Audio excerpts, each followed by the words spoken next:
issues around the Constitution. But Dr. Tharoor, are Indians thinking enough? Probably. Or do you think they need to think better, think more, and think more of a future for the country where we should be in times to come? Quite clearly, we are now nearing almost 100 years of this country's independence in a few decades from now.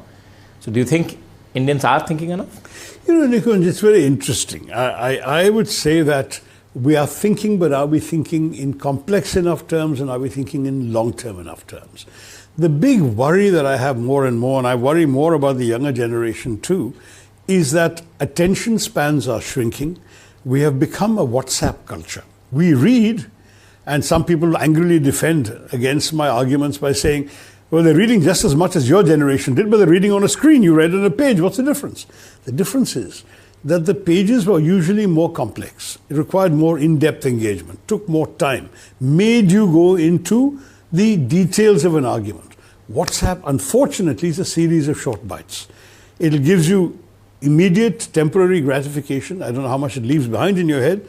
And it also has a lot of misinformation. Context is missing, depth is missing, complication is missing.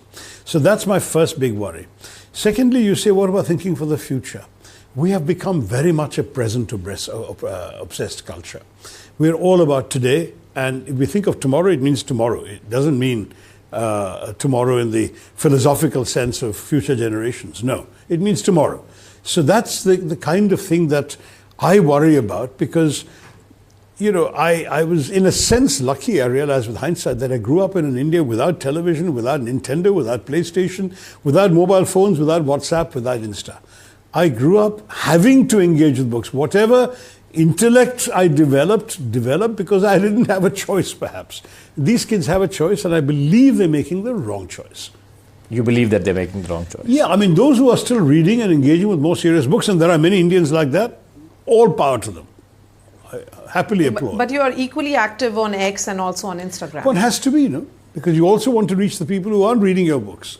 I mean, let's face it, Maria, an interview with you will get me 1 million views. A book I write, if it's the biggest bestseller, might sell 20,000, 30,000 copies in the first few months. So we're not talking about a comparison. If you want to reach large numbers of people, you have to engage with 21st century technologies. Video, YouTube, Instagram, television, all of these things are also essential. But they shouldn't be the only thing.